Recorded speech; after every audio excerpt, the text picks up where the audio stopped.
Now, the day on which Jesus had made the mud and opened the man's eyes was the Sabbath. Well, that's a big no-no. Therefore, the Pharisees also asked him how he had received his sight. He put mud on my eyes, the man replied, and I washed, and now I see. Now, these Pharisees, to me, they seem like a bunch of nosy people. They're always butting into your business.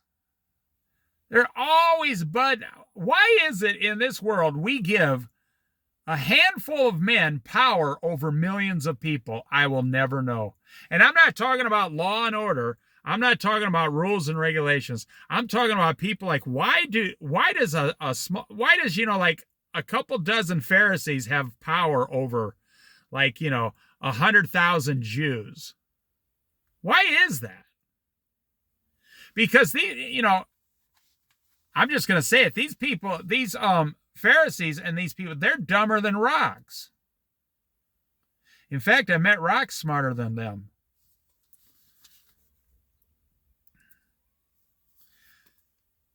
See, if you don't want to believe, I get this all the time. Like if I leave a comment on a video on somewhere on YouTube, I'll have 10 people come, usually people from other countries, and start telling me there is no God.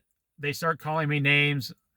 Sometimes I have to take the comment off. I don't respond afterwards, but they go on and on and on. There is no God. You're full of blah. Well, that's what the Pharisees are doing. You see a man who is blind. You got all the evidence. His parents even are going to say, yes, this is our son.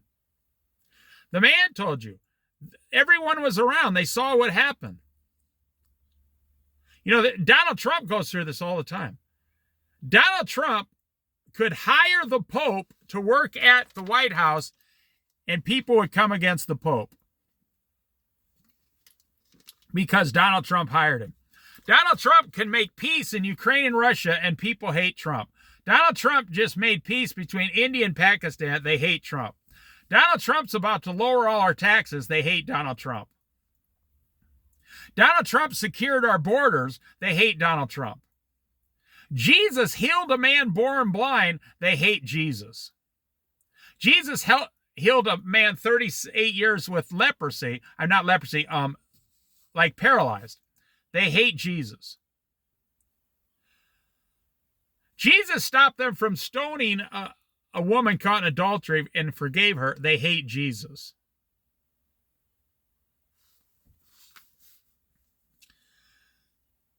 Some of the Pharisees said, this man is not from God, for he does not keep the Sabbath.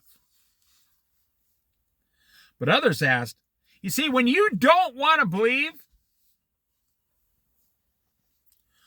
when you refuse to believe, you do not want to believe under all circumstances. You're going to look for all the evidence to make you not believe.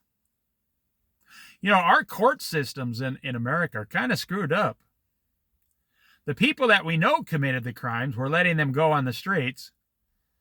And some of the people that didn't commit the crime, you got overzealous prosecutors putting these people in prison for like 40 years and they actually didn't commit that crime just because they go out and they fabricate evidence against people and they can't defend themselves.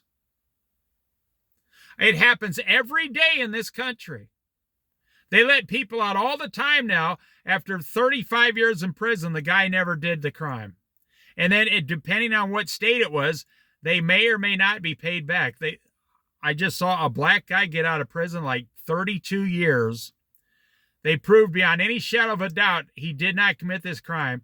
He said for 32 years, I did not commit the crime. They proved through DNA it was somebody else. The prosecutor was still alive and said, no, I still believe he committed it. And in that state, he receives no money at all. They took his whole life away and gave him nothing for it. So that's the kind of people we have here. The Pharisees said, this man is not from God. The devil must have healed you because he's doing this on the Sabbath. And we know we've already established that this man, Jesus, is not from God. We've already established that. So let's go on. See, that's what these platforms do, and that's what YouTube does, and that's what, Twitter and, well, I don't even know if there's a Twitter, X, and, what is it called? These other platforms. TikTok, yeah. You just change the base truth 2% every now and then, and, we're going to get, if the rapture doesn't happen in 15 years, we're going to get to the point in this country, because the truth has been changed so much that the things that God says are true, we won't even be anywhere near any of those things. And we're already about halfway there. And that's what they're doing here. They're changing the truth. They're saying, hey, we've already established that Jesus is a sinner from the devil.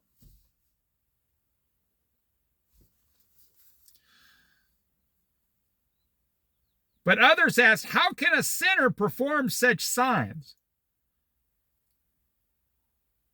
So they were divided, because they were also taught in the Old Testament, only God can allow these things to happen, these miracles.